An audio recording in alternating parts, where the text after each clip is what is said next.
सुप्रभात। आप सभी का इस चैनल पे बहुत बहुत स्वागत है। आशा करते हैं जो बीते हुए वर्ष में जो एनर्जी आपके अंदर नहीं थी वो इस वर्ष में आप अपने अंदर वो एनर्जी पैदा करें जिससे आपका अचीवमेंट हो सके। आप किसी के आशा का दीपक हैं तो वो दीपक प्रज्वलित हो सके।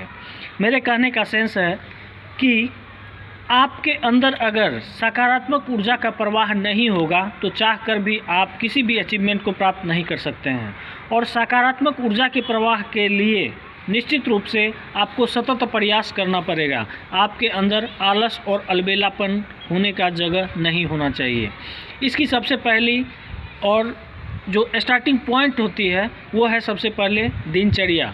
दिनचर्या में खास करके सुबह का जो टाइम होता है उसको ब्रह्म मुहूर्त कहा जाता है।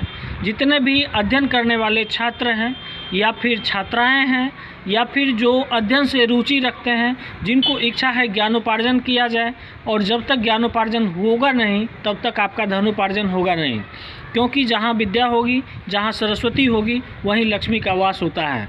दोस्तों, आप किसी भी पढ़े लिखे इंसान को, खास करके वो इंसान जिसके अंदर नॉलेज हो, आप उनको किसी न किसी रूप में धन कमाते हुए ज़रूर देखे होंगे। इसका रीज़न यही है कि जहाँ सरस्वती है तो उनके जीने का जो तरीका है वो औरों से भिन्न हो जाता है।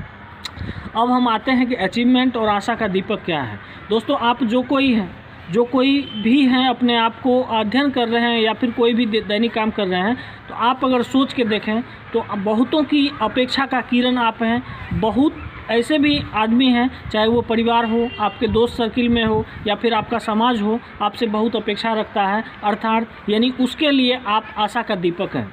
आशा के दीपक को प्रज्वलित होने के लिए उसमें जब तक आप विद्या रूपी तेल नहीं देंगे तब तक वो दीपक प्रज्वलित नहीं हो पाएगा। और प्रज्वलित होने के लिए आपके अंदर पॉजिटिविटी अर्थात सकारात्मक ऊर्जा का होना बहुत ज़रूरी है। इसकी सबसे पहली शुरुआत खास करके सूर्योदय से पहले ही हो जाती है। आप दुनिया के किसी भी बड़े बड़े महापुरुष का अगर आप जीवनी पढ़ेंगे तो निश्चित रूप से आप पाएंगे कि सूर्योदय से पहले ही सब जगते थे और दैनिक क्रिया से निवृत्त हो जाते थे। खास करके सूरज के निकलने के बाद अगर आप जगते हैं तो सबसे पहला इफेक्ट आप में देखने के लिए ये मिलेगा कि आपकी जो शारीरिक स्थिति होगी, आपका जो मानसिक स्थिति होगा, वो 100% अच्छा नहीं होगा। उसमें कुछ न कुछ इम्प्योरिटी मिक्स होगी ही। इस इम्प्योरिटी को से अपने आप को बचाने के लिए सबसे पहला काम आप ये कर दें कि सूर्योदय से पहले जगें और दैनिक क्रिया से निवृत्त होने के बाद अगर हो सके तो आप स्नान कर लें। इससे क्या होगा कि पूरे दिन जो है आप सकारात्मक ऊर्जा के प्रवाह में बढ़ते जाएंगे। और फिर क्या होगा इसका रिजल्ट, जैसे कि कहा गया है, कर्म प्रधान विश्व करी राखा, जो जस करहि तस फल चाखा। दुनिया में दोस्तों आप एंशिएंट हिस्ट्री पढ़ लीजिए, मॉडर्न हिस्ट्री पढ़ लीजिए या मेडिवल हिस्ट्री पढ़ लीजिए या फॉरेन हिस्ट्री पढ़ लीजिए या अरब का इतिहास पढ़ लीजिए, गीता, बाइबिल, धम्मपद, कुरान, कुछ भी पढ़ लीजिए, उसमें कर्म की प्रधानता को दिखाई गई है। और जब तक कर्म प्रधान नहीं होगा, यानी कर्म करने की जो आपकी लालसा है वो सकारात्मक ऊर्जा के प्रवाह में नहीं होगा, तो आप अपने अचीवमेंट का जो है आशा नहीं कर सकते हैं।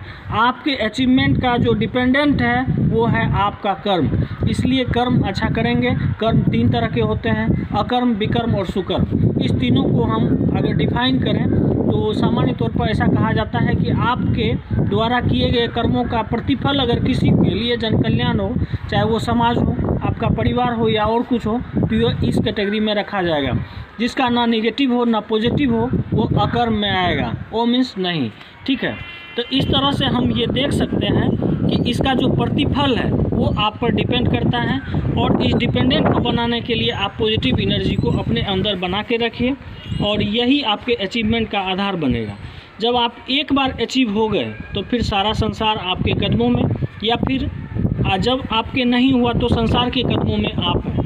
यानी अगर आप 5 वर्ष का तपस्या करते हैं तो आपका 50 वर्ष सुरक्षित हो जाता है, और 5 वर्ष अगर आप वेस्ट करते हैं तो 50 वर्ष तक आपको कष्ट का सामना करना पड़ता है। आप स्वयं सोच के देखिए ऐसा क्या हो सकता है। इसलिए ज्ञान अर्जन करते रहिए, और ज्ञान ही लक्ष्मी की जननी है। जहाँ सरस्वती होगी तो लक्ष्मी आएगी ही। आशा करते हैं इस मोटिवेशन स्पीच को आप अपने दैनिक जीवन में इम्प्लीमेंट करके एक अच्छा अचीव कर सकें, जिससे हमको बहुत खुशी होगी। धन्यवाद।